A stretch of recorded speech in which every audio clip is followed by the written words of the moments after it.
طيب، بسم الله والحمد لله والصلاة والسلام على رسول الله. السلام عليكم ورحمة الله وبركاته. Good evening, everyone. And it's my pleasure. It's an honor to me to welcome Dr. Yasser and Dr. Khorshid today. They are eminent speakers, and they are known, well-established doctors and expertise in the field of the neonatology and the subspecialty of the neonatal neurology and the neonatal hemodynamics and even artificial intelligence. Um, Today we are privileged that we have you with us, and you will give some of your expertise on AI. Inshallah, that is simplicity that scales practical innovation for busy clinician and teams. I encourage everyone to stay engaged, post your questions in the chat, and we will address them, inshallah, during the Q&A session, inshallah. The floor for you, Dr. Khorshid. شكرا دكتورة أسماء على الدعوة الطيبة. السلام عليكم ورحمة الله وبركاته. الله سبحانه وتعالى يقول: تبارك الذي بيده الملك وهو على كل شيء قدير، الذي خلق الموت والحياة ليبلوكم أيكم أحسن عملا وهو العزيز الغفور، الذي خلق 7 سماوات طباقا ما ترى في خلق الرحمن من تفاوت فارجع البصر هل ترى من فطور. طبعا هاي مو خطبة الجمعة، هسه يوم الأربعاء، الجمعة بعد يومين. But you might think, what does this has to do with AI or the lecture itself? كلمة تبارك في اللغة تعني النمو المتسارع بكل الأبعاد. The exponential growth in all directions. The problem with growth is always if it's too fast, it creates instability. And if the structure doesn't keep up with the volume, it implodes because of its own growth.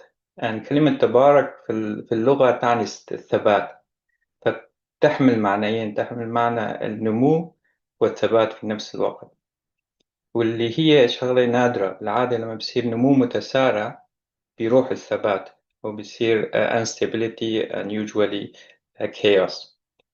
This book called Scale, it argues exactly the same thing. It says that if for animals, for example, the bigger the size, the lower the energy available per unit. And that's why animals like elephants, they have lower heart rate, but they live for longer. Compared to mice, for example, they have faster heart rate, but their lifespan is shorter. And that's because all of us, all creatures, we have a set of heart rates for a lifespan. So if you want to live longer, you need to decrease the energy available per unit. And he argued that a similar thing happens with companies. Companies, when they grow fast, if they can't keep up their structure and network and companies and tasks, etc., then that company will die. And the only exception that escape this rule are cities. Cities, when they grow fast, they can escape this fate by innovation and technology, disruptive technology. But the problem with that is there's always disruptive technology, but if there is no moral and ethics growth that goes parallel with the disruptive technology, the rate of crime and poverty increases in those civilization and cities. And that's what we see. And eventually that's the reason those civilizations, they die. إذا جاء أجلهم لا يستقدمون ساعة ولا يستأخرون. So how can we use the disruptive technology and innovation to prolong the life of our projects? That's the main goal of this presentation. And my disclosure is that I am not a hardcore scientist and researcher. So if you are expecting hardcore research, I'm sorry to disappoint you. And I'm also not an AI expert. I am a busy physician, just like most of you, that picked up on the pattern when disruptive technology appears. So the pattern is each time a disruptive technology appears that there is a lots of hype because there is a big amount of power and potentials suddenly become available in the hands of the mass and end user. And that makes the elite society afraid, scared, concerned because they are suddenly will lose their status. And that's what happened with the computers when it showed up, with wireless phones, with the internet, etc. And now with the AI, it was the same theme. We had two group polarizing. One is the mass, like you and I, who suddenly we had in our fingertips things that we can do. We never dreamed that we were able to do before. Some of the tasks that we are doing today, we would have asked a big team, asked for grants, wait for months to be able to do this thing. And suddenly now we can do it in 1 hour or 2 hours. And that's, of course, made lots of those elite society scared that maybe we will lose our status and we will lose our importance. And that's what created all these problems and hype with AI. Now, the good news is that against the will of this elite society, رب العالمين always makes what ما ينفع الناس يمكث في الأرض. And the good story is the sugar, for example. Sugar used to be a luxury and locked in closets and only presented to very important guests in cubes. And then it became available for the mass between 1950 and 2000. And all the way now that we are trying to cut down on sugar because there's too much of it available for everyone and causes obesity and other problems. And this is the Gartner hype cycle. You probably have seen it before.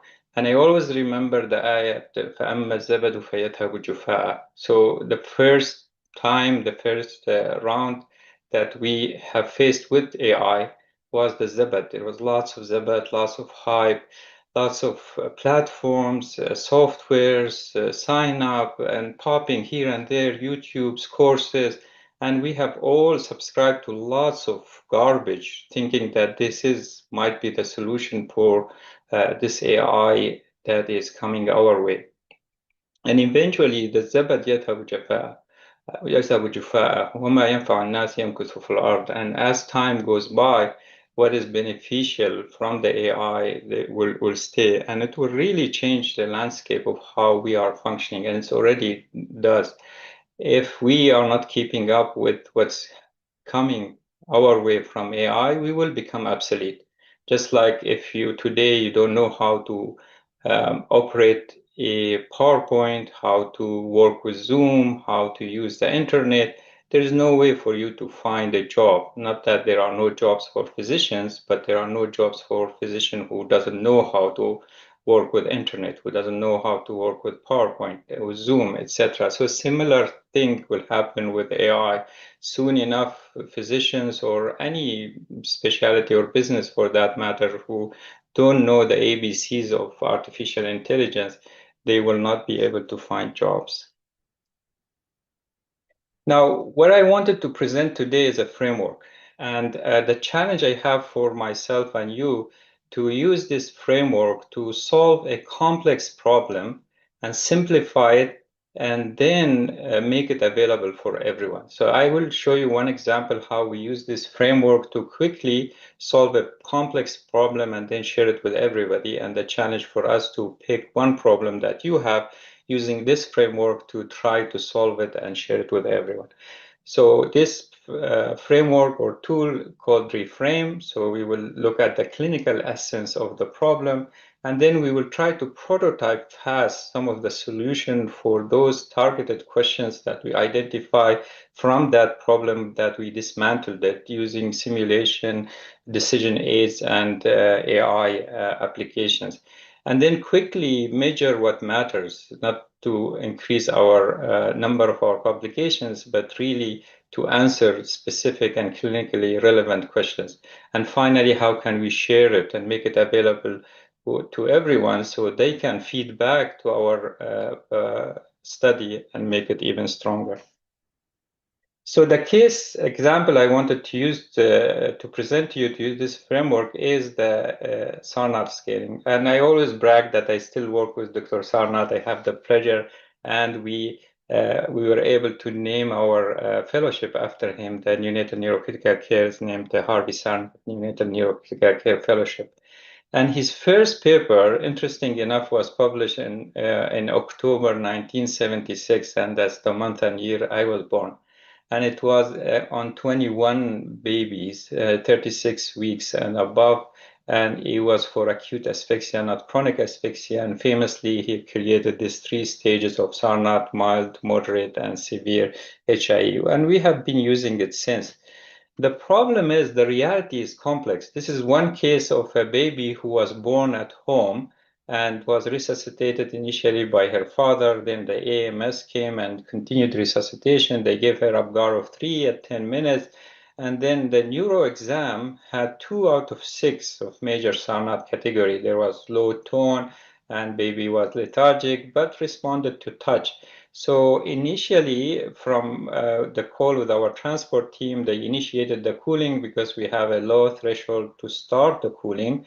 But then when the baby arrived to us, it was after midnight. The fellow who examined the patient thought that the baby's neurological examination is fine. It doesn't fit the criteria for cooling. So he or she stopped the cooling. So in the morning I came, and I examined this baby, and I thought the baby was a bit lethargic. And I looked at the EEG and AEG. The bottom of the screen, the blue and red, is the amplitude integrated EEG. The lower border was below 5 microvolt, and the pattern was discontinuous. For a term baby, discontinuous pattern is abnormal. So we restarted the cooling. So you can imagine they started the cooling, then they stopped the cooling, then we restarted the cooling because it was still within the 6 hours of life. And then this kiddo, she had acute profound asphyxia pattern. So the image on the right is ADC map, where black is abnormal, and you can see these 2 areas very symmetrical in the deep gray matter. They are black. And then eventually later at day 14, when we repeated the MRI, the T1 weighted image, the permanent injury is bright. So you see the same area which was black on the ADC is bright. So this kiddo ended up having cerebral palsy. So you can see here in wheelchair, she is very active, participating in fundraising events and races. But there was always this lingering question, guilt inside her mom's head. And I have met her several times. And she was saying, why did we stop the cooling? Why did we, did that injured her brain when we stopped the cooling and then restarted the cooling? Could we have done better job in identifying her stage of HI? So it's not as easy as it seems, like when Dr. Sarnath created his staging. So this is a nice paper from an Australian group when they looked back at the Sarnath staging and the cooling criteria. They found that was 50% of the case that deemed not eligible for cooling, they were in retrospect eligible. And the main source of variability was the encephalopathy assessment, or the way we interpret the Sarnath staging. So we came up with more complex scores. We came up with Thompson score. There's the Brigham and Women scoring system. There is a score that published by Dr. Lena Shalak. The problem, why are we not using these scores? They are very much more accurate than the Sarnath scoring, but we are still using Sarnath scoring. Same, we are still using the Apgar score because of the simplicity. It's simple enough for everyone to use it. It's simple enough to use it in the blink of eye, in the split of second, without thinking. So that Sarnath staging stood the test of time against this complex scoring system that was published at more accurate, but they are not simple enough and practical enough to be implemented by the frontline providers like you and I. So how can we bring that framework that I presented at the beginning to solve this complex problem and come up with a scoring system or tool that can be accurate more than the Sarnath itself, but at the same time, it can be simple enough to be implemented by a frontline provider. So before walking through the four stages, the person is more important. Who is implementing this? What are the character of the team that we need to have to be able to implement that framework and make it successful? And that is the 4 C's for the soft skills of the century, they call it. There's the combination of creativity, you are thinking out of the box, but at the same time, you have critical thinking, critical enough to question your own creativity. So this is put the leash on your creativity. And then how can you, the ability to collaborate with others, to brainstorm, to benefit, to listen for the other team so it can feed into your idea and make it better. And at the end, how your ability to communicate your idea and results with others. So those are the 4 C's that we need to have in our team to be able to implement that framework. And also the model of leadership, whoever is leading this kind of disruptive technology, innovation and implementation, we need to have something called the collective leadership. And the difference between collective leadership model and collaboration is the collective leadership is collaboration on steroids, meaning that you are creating leaders and allowing them to branch out and eventually become independent and collaborate with you.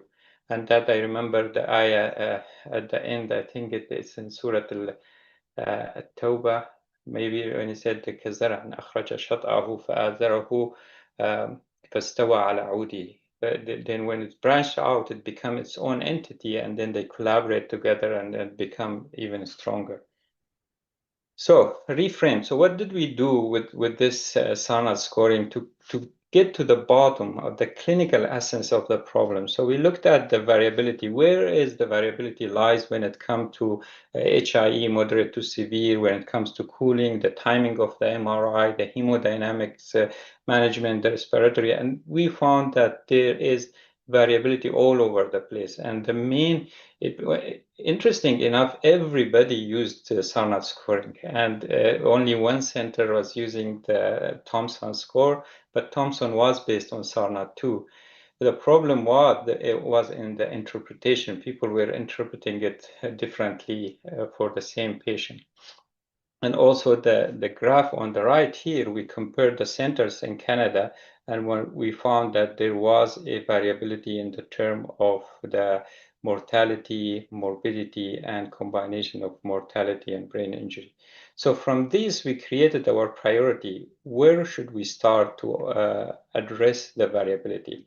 And we found that starting with the time of birth and the identification of HIE. And we didn't want to take a shortcut. For example, most of the centers, including us initially, instead of focusing on improving the identification of HIE and cooling the proper kiddos, we lowered our threshold and we started to cool more and more mild cases. And that what that did, it inflated our denominators and made our results look better because we are cooling now more and more mild cases. So the graph on the top right is from Vermont Oxford network showing that over time in the US, the number of mild babies cooled increased steadily, and the table on the bottom is from a study we conducted in Canada, showed the same thing comparing babies during the COVID time compared to the prior to COVID time. Now, I mentioned that we identified at the birth is the problem that we need to address, and then the identification soon after that. So this is just an example how some of the clues that made us think that we should focus on birth. This was a full-term baby. There was fetal heart rate deceleration, emergency C-section. Apgars were fine at 10 minutes was 8, and the RT handed us a blood gas, and the arterial was 6.8, and baby at 10 minutes of birth was this. And this is actually a video. You think it's an image, but the baby was completely flat, not doing anything. So no spontaneous movement, abnormal posture, baby is lethargic. So this baby was cooled. Immediately during the resuscitation, they switched off the warmer and they started cooling, and then came to the unit, and in the unit the baby arrested, and they started to do CPR. Only then they discovered that this baby had subgaleal hemorrhage, and this baby developed DIC. We had to discontinue the cooling and had eventually renal failure and required dialysis. So this was similar to the girl. This kiddo had acute profound asphyxia. Similarly, ADC map showing bilateral black area in the deep gray matter, and same areas is bright and even more extensive on the T1 weighted image. And this baby ended up having cerebral palsy too. And in retrospect, when we did the X-ray, the heart was small. So had we done a POCUS in this case, we would have known that this baby's heart is empty and probably needs some fluid or blood in this case, because he lost lots in the subgaleal area. So a few more observations. If you look at the new cooled cohort, you see that even without changing any of our treatment, which is cooling, is the only evidence-based treatment that we are using for HIE, the uh, incidence of mortality and morbidity decreased over time. And why is that? There must be something good that we are doing has changed over time, and that is the care that we are doing before the cooling, during the cooling, and after the cooling has improved over time. That can explain why the mortality and morbidity for this population has improved. And also another observation, why the incidence of asphyxia is much higher in the low and middle income countries compared to high income countries, despite we have the same cooling available for both of us. So that's something was interesting. And finally, when we looked at the incidence of asphyxia in our cohort, we found that the incidence of asphyxia was higher during the night shift. And we know that the incidence of moderate to severe HIE is higher also in outborn patients. Why is that? So all those pieces of puzzles trying to dismantle it and simplify the problem into one thing. And that one thing was resuscitation. So we identified that improving resuscitation really should be the focus, because then you decrease the incidence of HIE in those babies who are outborn, you decrease the incidence of HIE in low and middle income countries, and you will decrease the incidence of HIE in after hours. And we changed that and we simplified into one page and saying that do not start cooling and start your assessment before 1 hour, so we can keep the focus in the first hour on the baby, on the resuscitation, on allowing the baby to transition properly before doing our SARNAT scoring, and we created these stickers. And then we put it from those variability table that I showed you earlier, we created one page for our team. They laminated, they take it out, and they made it available for the referring centers that they send us HI babies. Now, the second one, so first we focus on resuscitation. And by the way, the cord milking trial, the multi-center cord milking trial, didn't show that it improved the long-term outcome. But if you look at the table, the incidence of moderate to severe HIE was significantly lower in the cord milking group. And that is because when you do cord milking, you are there, you are at the resuscitation, you improve your resuscitation, and that's why your incidence of HIE is decreasing. For when it comes to SARNAT scoring, we hope that when we are assessing a baby, it will fit like a straight line in one category, but reality it's a zigzag, and then most of this maybe babies, you end up scratching your head to think, what should I do? Should I cool this baby or not?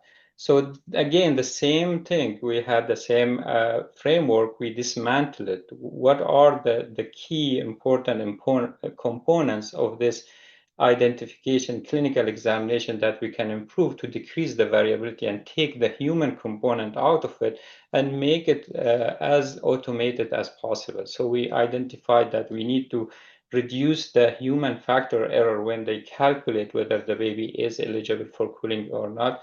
We need to improve our ability to assess encephalopathy by observing the baby, and we need to improve our ability to perform the neuro examination by interaction, and also the feeling of the neurological examination. So we'll see what kind of technology we use in that. So the second stage in the framework, we need to prototype fast because we are racing against the time. These are the life of patients. These are babies that will end up having cerebral palsy. One HI is too many, one mortality is too many, one brain injury is too many. And with the same token, if we are able to prevent one brain injury, if we are able to prevent one HI, that is a too big of an achievement. How can we create simulators, decision aids, and AI models to create prototypes? So first we created the HI calculators. We run lots of scenarios in the background. So your back-end codes should be complex, but the end user who are using it should be as simple as possible. So in the background, we ran scenarios to make sure that the application will give you the accurate answer each time you ask the question. And then we made the application available for everyone to use. So there are 3 tiers in that application. It will ask you the gestational age, the birth weight, and then it will ask you about the criteria A, and then criteria B. And you basically just tick yes, yes, no, no, no, and then the app will tell you whether the baby is eligible for cooling or not. And the problem with the app is garbage in, garbage out. If you put the wrong information, it will give you the wrong answer. So we wanted to improve the ability of the team to perform the neurological examination. So we took consents from families and we created a targeted neuro examination going over the 6 category of SARNAT, showing how normal looks and how abnormal looks. And that we made this video again available for everyone. The next problem is, by observations, you can probably identify encephalopathy, but can you perform the neuroexamination? So we created a VR model from a real cases where a smart group of students have converted them into animation, and we created that VR where you can perform a neuroexams, a 6 category of SARNAT in virtual reality. And here's one of the students is doing the pupil reaction in virtual reality. And this was the project of one of my students, who is my colleague now, Dr. Grant. And then finally, the feeling. And any of you who have used VR, you know that there is no feeling unless you put haptic gloves. And haptic gloves, again, technology, the more complex you make it, the less your ability to implement it. So VR is not being used much at the neuro examination because it needs gadget, it needs a gaming computer, it needs installation, etc. The more steps you put, the less the chance of it to be implemented. So can we create a simple doll that can demonstrate the main component of SARNAT scoring that generates the largest or the biggest variability, and that is the tone. So for the life of me, I cannot emphasize enough on my trainees or whoever is reporting the neuro exam when they are talking about HIE, not to start with tone. And yet each time they talk, they will say tone is increased or tone is decreased. I tell them tone is the most unreliable component of the SARNAT examination. If you start with the level of consciousness and the spontaneous movement and posture, the chances are that you don't need to go all the way to the tone, because all those 3, if they are abnormal, chances that your tone will be abnormal. So we created this simple doll that what basically we did, we took one of the dolls and we put some of rotating cuffs, the camera rotating cuff, to create the movement of the at the joint level, and then we put some sprints to make it either tight or loose. So this is where normal baby, it sprints back, and then at the knee level as well. When there is no sprints, it won't spring back. So then we use this, and we took it to our referring centers. We ran this education, outreach education, showing the neuro exam, video, the hands-on examination, etc. And then we followed with telemedicine. And nowadays with technology, telemedicine has become so easy. It can be through WhatsApp, it can be through FaceTime, where they show us their neuro examination. If they are not sure about it when they are trying to send a baby, whether they should start cooling or not, especially if the center is too far from us, we ask them to put on the camera and walk us through the neuro examination, and then we go through the 6 categories and we tell them, yes, this baby is encephalopathic, start cooling, or no, follow it with the serial neurological examination until our team arrives. And this is our virtual NICU network. The third, so now that we created the prototype and you are in the race of time, you find the right person, you try reiteration, you throw lots of it in the garbage until you find the correct prototype that serves your purpose. And now you need to publish it, because if you don't publish it, it didn't happen. You cannot spread any idea, and it's on the paper, it's published somewhere. So how can we publish it quickly? Because you don't want to go for 10 years from the bench to bedside. These are very important questions, high yield targeted. How can we do that? So what we did with the doll, one of our ex-fellows who went to India and created her own neurocritical care program, we asked her to train her nurses using the traditional methods of neuroexamination teaching and using the doll simulation. And what we asked them is then to send us their examination, independent examination, without telling us which group was it performed. And then us independently, we assessed the accuracy of their 6-star not scoring. And to our pleasant surprise, the simulation one was as accurate as the traditional method. And even better, the retention was better in the simulation group because it was under a quiet, not stressful environment.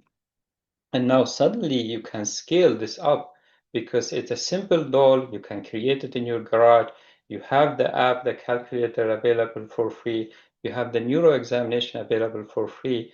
This simplicity that addressed the complexity with accuracy can be scaled up now. And did it make a difference? Yes, it did make a difference. This was a paper we published about the impact of the outreach program. It decreased the mortality by 69%. It decreased the severe brain injury by 72%. And it decreased the inaccuracy of the identification of moderate to severe HIE by 77%. The babies who missed cooling were supposed to be cooled reduced from 19.5% to 4.5%.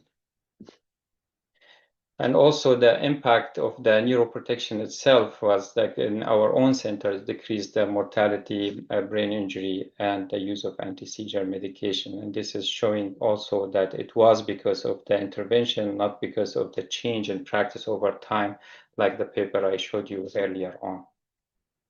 Now, finally, the design for adoption, and that's where you try to spread this and make it available to everyone. And one thing I have learned from one of my mentors, he advised me, he said, upscale your skill, diversify your skill, and make it available. And don't rush to ask for acknowledgement. And the thing that you will get the acknowledgement out of that is way more than what you expect. So what the philosophy that we had with our team is to, whatever we create, we will try as much as we can to make it available to everyone. So this is a map of the countries that watched the video that we have shared, the targeted neuro examination, and you can see it's all over the world they have watched that video. And this is the map of the application, how many countries downloaded the application and used it. And this is the map of our module. We created the HIE identification module to be used for free. And so far we have 14,863 enrollments in this module. So then, can we take it one step further, even with now the AI coming in? And one thing it drew my attention that at least 4 of the SARNAT scoring, the 6 SARNAT scoring is by looking. You don't need even to touch the baby. And that is the level of consciousness, spontaneous movement, posture, and then whether there is a seizure or not. The baby's apneic also, you can see it. And then I asked myself, can we create an AI model similar to general movement assessment that eventually, if it's successful, we can put it as an application in the smartphone, and then the frontline provider can open the camera of the phone and record the baby while the baby is doing its own thing. And then the application, the AI application, will be able to tell whether this baby is encephalopathic or not, too sleepy, the posture is abnormal, you need to pay attention, or if the baby is moving around and very active, so this baby is fine, you don't need to worry about it.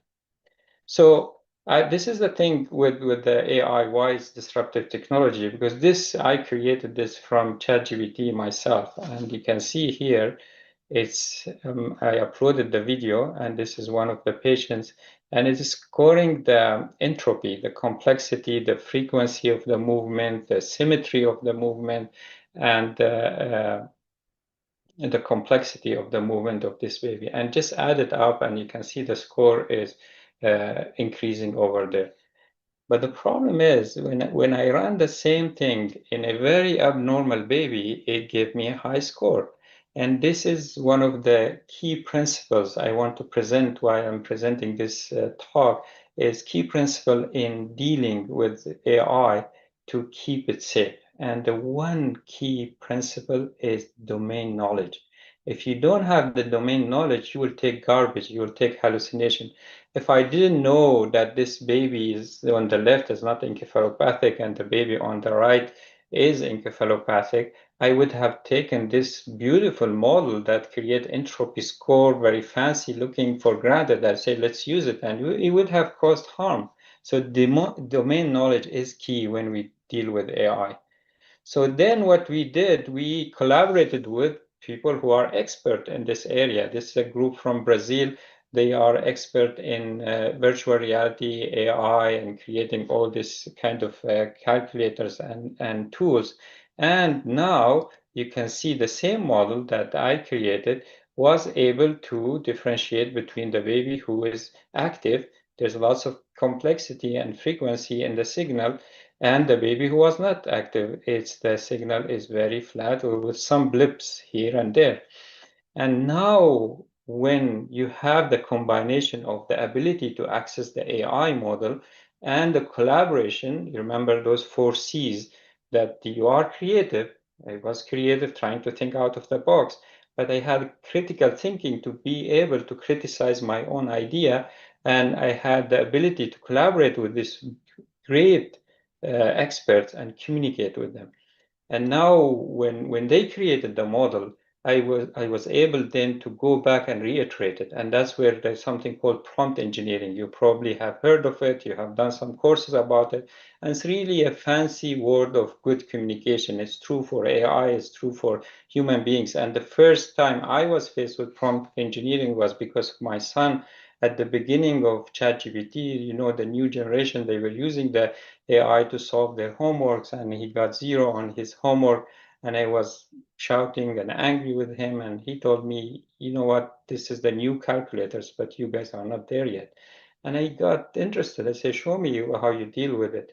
And when I was observing him going back and forth and interacting with the ChatGPT until he created a fine product that was beautiful. And I said, this is it. I need to start using that. So that was prompt engineering in action. So I went back on the same model that was created by this expert. And now I use ChatGPT to analyze the signal that was accurately produced by the model that they have created. And suddenly it was able to do all kind of statistic for me, comparing the complexity here, the frequency, the entropy, accurately differentiating between the normal and abnormal, unlike the first model that I have created, which looked good, but it was garbage. And now the second principle of dealing with AI is human in the loop. If you don't supervise the AI algorithms, it will hallucinate, it will give you garbage, it will be dangerous. And I always remember that AI is similar to al jinn of Sayyidina Sulaiman alayhi salam. And the only way he kept them in check, it was by always checking on them. They were under his immediate supervision, and even when he died, they continued to do his work, and unless until the Dabbatul Ark showed them that he's dead, they were keeping themselves in the Al-Adab Al-Alim. Said فلما قضينا عليه الموت ما دلهم على موته إلا دابة الأرض تأكل من سأته فلما خر تبينت الجن أن لو كانوا يعلمون الغيب ما لبثوا في العذاب المهين. So you need to keep AI in check, otherwise it will go out of control. So, and also you need to check them against them, each other. So for example, the most powerful one that everyone is using is ChatGPT. There's Gemini, there's Copilot, there's Gorg, there's different, this foundation large language models that all of us use. They are very easy to use. But then if you want to do something for research, you need to use some other models like PaperPad. If you want to check your references, you can check it with Perplexity, with Open Evidence. If you have something you want to transform it into coding and into an application or calculator, then Claude is your way to go. And you start to do combination. You create the question, the text by ChatGPT, and then you take that text and prompt and you plug it into Claude, and suddenly it generates some nice calculator for you. You generate a nice of edits for your introduction, for example, then you plug it into the PaperPal, and then suddenly it generates references for you, and those references are accurate, and so on. So if we check them, cross-check them against each other, that also improves the accuracy. And this is another example how we can take this one step further. So this is a custom GPT that you can create to prevent hallucination. So this is a GPT I created for our protocols in the NICU, where you upload all your protocols. And what your custom GPT does, it searches only your protocol and answer complex questions and come up with a formulated plan over whatever time frame you put for it, whether 12 hours, 24 hours. For example, if you say I have a baby who is 6 hours old, seizing, has hypomagnesemia, formulate a plan for me in the next 12 hours. It will formulate a beautiful plan, searching only in your documents that you have uploaded. You can create one for your academic CV, you can create one for hemodynamics, one for neuro, etc. And what we did with this, again, that framework in the mind, we wanted to share it with everyone, where I created something called Neuro Nuggets Weekly, where I pick one chapters of Volpe's Facebook and create MCQs using ChatGPT from that the chapter, and then take those questions to Claude and create an interactive MCQs that be shared with everyone, and they can check their own scores. And we use the same methodology to create questions, MCQs for neonatal neuro critical care examination.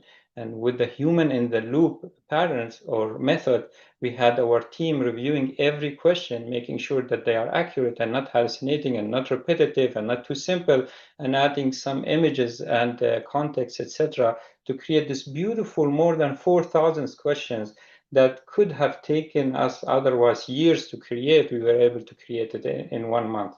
And this is how we did it in ChatGPT.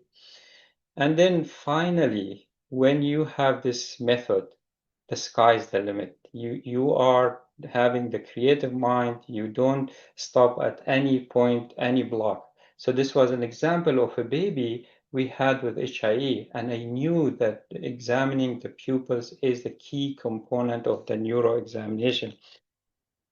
But I couldn't open the baby's eyes because it was so puffy.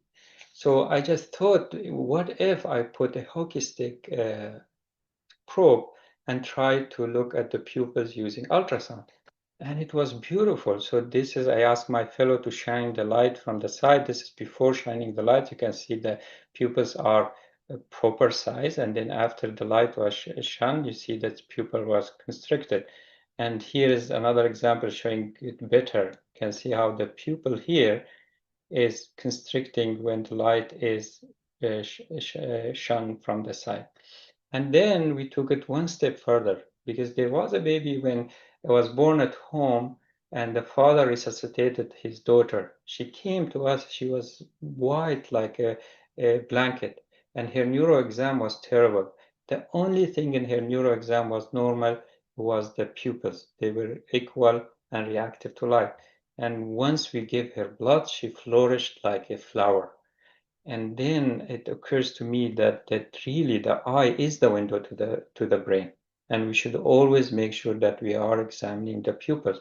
So one of our fellows now, there's something called papillometer. It's being used in adults and older children when it can quantify the size of the pupils, and also it flashes the light to measure the reaction to light. And now what we are testing is, can we quantify the examination of the pupils, and would it be this the one marker in the neuro exam that can tell us whether the baby is encephalopathic, will have abnormal EEG and abnormal MRI. And if that's the case, it can be the main component in the neuro examination. So the challenge that I will have to you, if you don't have an example of your mind, is to use the same thing with IVH grading. And the IVH, as you know, the main grading that we are using is from Papel. And Luan Papel published this. She was a neonatologist in 1979, I think. She used a CT scan to grade the IVH. So grade 1 was if it was in the German matrix. Grade 2 if there was IVH in the ventricles, but the ventricles are not dilated. Grade 3 if there is more than 50% of the ventricles, lateral ventricles, are occupied with blood and the blood is distending the ventricles. And grade 4 if there is blood in the parenchyma. And despite all our attempts, so Volpe revised her classification. We tried to create another classification with Dr. Samir Al-Abdi, trying to look at the laterality and location of the hemorrhage, and we found that this has better prediction than the Volpe classification.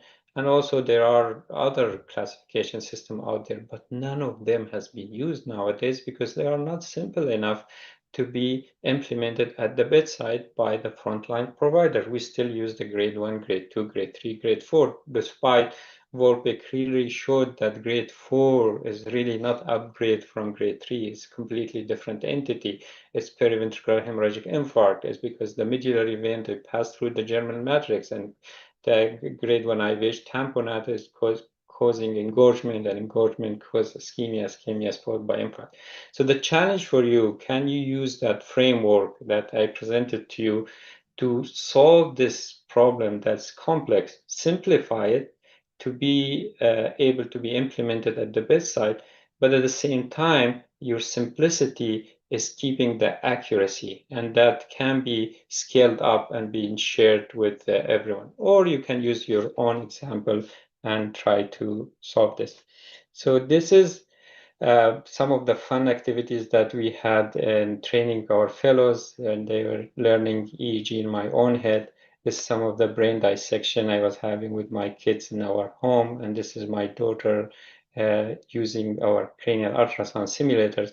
And I want to end with this video that this my son Ramin, when he was in elementary school, trying to convince him to use some of the innovation and education. And at that time, it was VR and neuro examination. And he's presenting his science fair presentation. And the reason why I want to show this, that the new generation is way better than us. And we need to invest in them. The time between disruptive technology is becoming shorter and shorter. And for my grandfather and my father, the disruptive technology they have seen, probably they were less. For us, we have seen the technology of computer coming, we have seen the technology of internet coming, we have seen the technology of the mobile phones coming, smartphone coming, and now AI. And what's happening in the future is exciting. And I think this generation is really ready to do that. And I call me crazy, but I think that teleporting will be possible in their generation or generation after. And I always remember the ayah, قال الذي عنده علم من الكتاب أنا آتيك به قبل أن يرتد إليك طرفك. So he was able to bring the whole throne of Saba to Sulaiman alayhi salam before he blinked. And this is just 1 minute.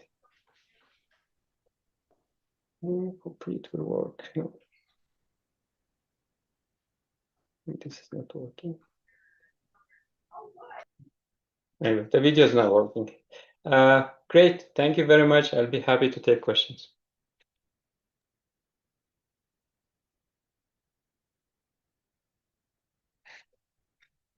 Thank you very much, Doctor.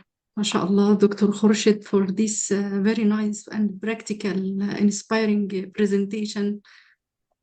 Really, and on how these applications, innovations, and updates, it will help us. I remember last year when I attend your lectures, also in this in a TAIF. I feel I'm so lagging behind, but really I feel now I'm, Alhamdulillah, taking many steps. Alhamdulillah. So now still when we hear you, always we feel that we are lagging behind, but you are helping us with your simplicity and your cooperation. والله جزاك الله كل خير. يعني what I can see, this is يعني إن شاء الله في ميزان حسناتك إن شاء الله for all Arabic. I think most of us are Arabic and from the Middle East. Thank you very much وجزاك الله كل خير والله. Really Yeah, you make it easy for us to see what is happening in your career and in your areas. ما شاء الله, too much. I think, Dr. Asma, Jazakallah khairan. One thing that we have, the people who are lived or was grown in the high income country don't have, is resiliency. Because if you think your career trajectory or mine or the audience, how much struggle, how much challenges that you have overcome to reach where you are now, and that created a certain characters that we are underestimating, that this troubleshooting and problem solving really now with AI. Before, if I would want to write a project or a research study or publish it, you are talking about 10, 15 experts at least to be needed to collaborate with them. You need a statistician, you need somebody to proofread your project, you need somebody to write the grant for you, you need a student to collect the data, etc., cleaning the data. All that, it's at your fingertip. It is scary, but it is exciting at the same time. I think this hype, this zabat will يذهب جفاء and ما ينفع الناس يمكث في الأرض. The thing for us that we must do is we must become literate in AI. Because if we are not, it's becoming shorter and shorter. Just in few years, we will become obsolete if we are not keeping up with what is coming. Yes, yes. Thank you very much. والله جزاك الله خير. We will see the question, Dr. Khorshid. Yeah. So many thanks to you, دكتور. جزاك الله خيرا دكتور محمد. محاضرة رائعة جدا.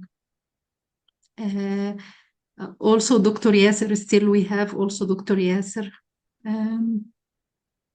Also here. Yeah, I'm here. Yeah. Wonderful presentation, Dr. Khorshid. Thank you very much. I Allah. learned a lot as usual. And it was very wonderful introduction to my presentation. Thank you.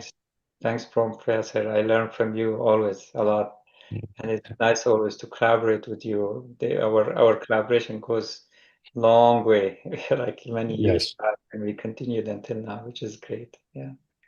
Yeah, we started actually our career together. We were fellows at the same year, and yeah, we got our career moving almost parallel.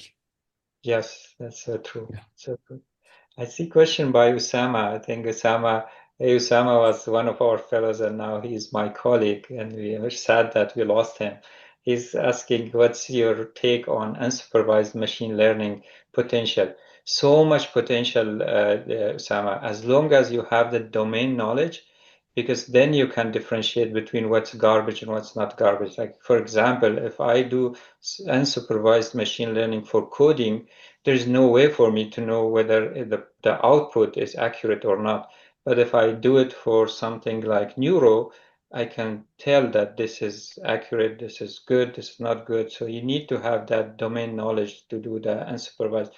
If you have the domain knowledge, then it's unleashed so much potential that we didn't even know. The example that I showed you where I created the movement assessment tool for using ChatGPT, initially it didn't give me what I wanted. And then when I collaborated with the group from Brazil, they created the accurate the tool And then I was able to do some unsupervised machine learning with it using the same examples. And it was able to, from the output, from the number itself, there's lots of potentials there. Yeah, just I would like to emphasize on one very important point you mentioned, Dr. Khorshid, about all of these artificial intelligence platforms, including ChatGPT, Gemini, and all others. A lot of colleagues all over the world, they deal with them as very smart tools and ready to use to answer questions, which is not true.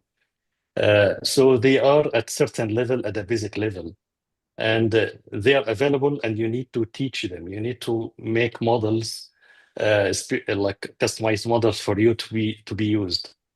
Like the most recent version, they are actually upgrading every year, multiple versions since they started 2023, the first model of ChatGPT until now. Every year they are increasing the intelligence and the network to get as much as they can data and give you the answer. The most advanced or the most recent version is almost, if we are talking about neonatologists, at the level of senior fellow or junior attending fellow. So not at the expert level. So don't deal with the ChatGPT as expert person to give you the most expert answer.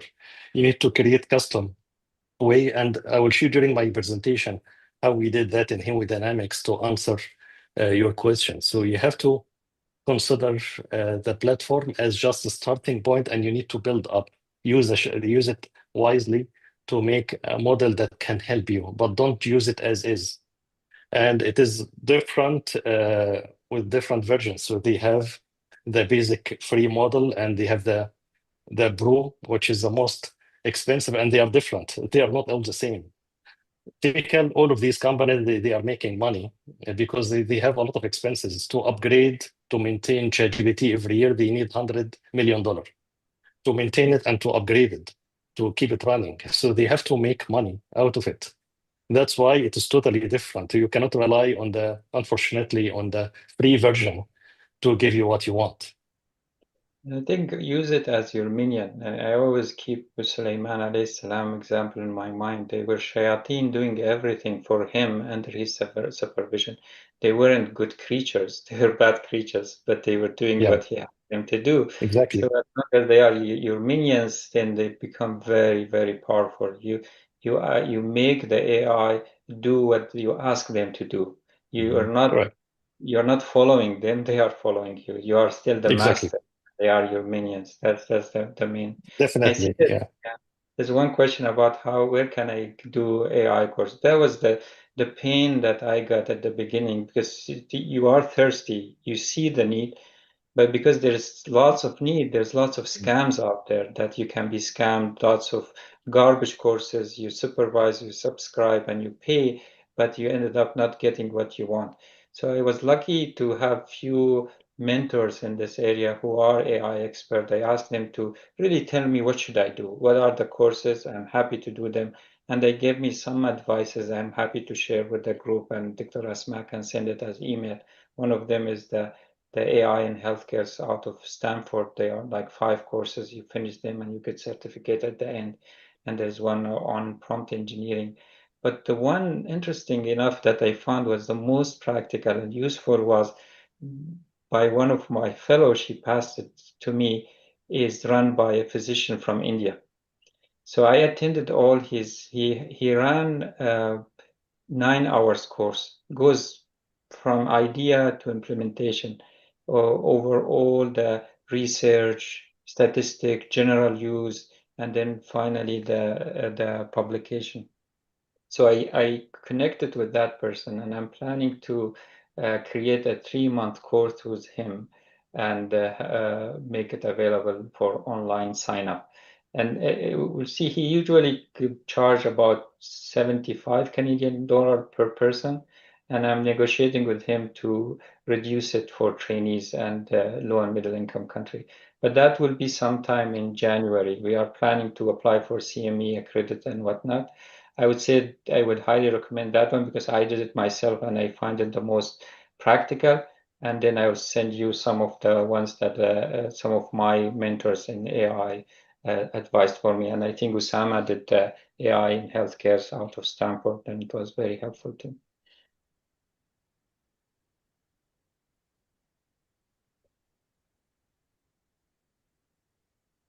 There is another also question from Dr. Tariq Qutb. Welcome, Dr. Tariq. Here,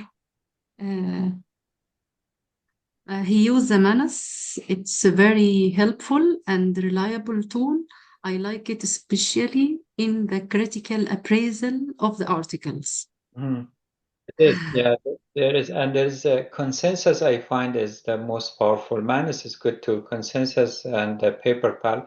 PaperPal was the company that created PaperPal was what do you call it?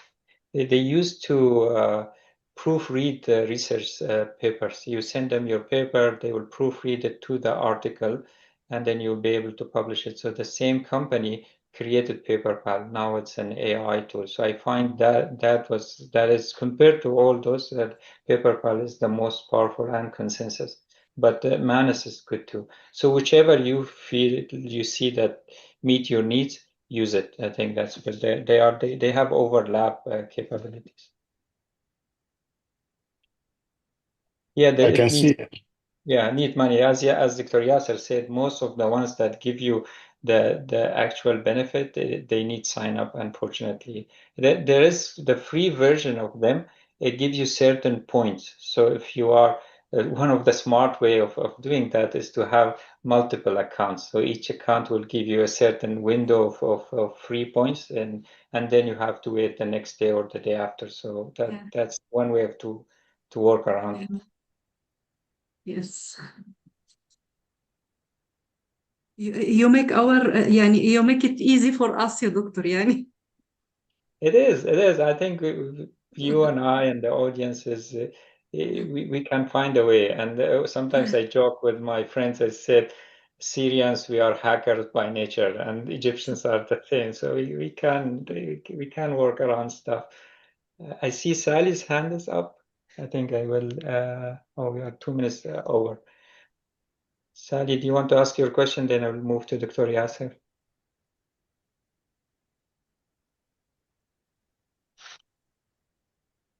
No? طيب. يلا يعطيكم العافية. السلام عليكم. عليكم السلام ورحمة الله وبركاته. نورتنا دكتور خورشيد. والله ربنا يبارك فيك. Looking forward to your talk, Yasser. Yeah, thank you very much. Thank you. Our next speaker, Prof. Dr. Yasser. He is a non-neonatologist and professor of pediatric at University of Manitoba, Canada. Prof. Dr. Yasser he is a leader in the neonatal hemodynamics and advanced monitoring, and today we'll be talking about artificial intelligence in assessment of hemodynamics and advanced monitoring. Welcome, Prof. Dr. Yasser. We are honored to have you with us today. Thank you very much, Dr. Asma, and it's my honor to be here with you. And I really enjoyed Dr. Khorshid's presentations. I would like to thank all of the organizers, Dr. Amir Luis, and all of your colleagues organized this wonderful webinar. Can you see my screen? يا دكتور ياسر باين. Okay, wonderful. Okay, so my talk today about artificial intelligence and hemodynamics. I will be talking about the past, present, and the future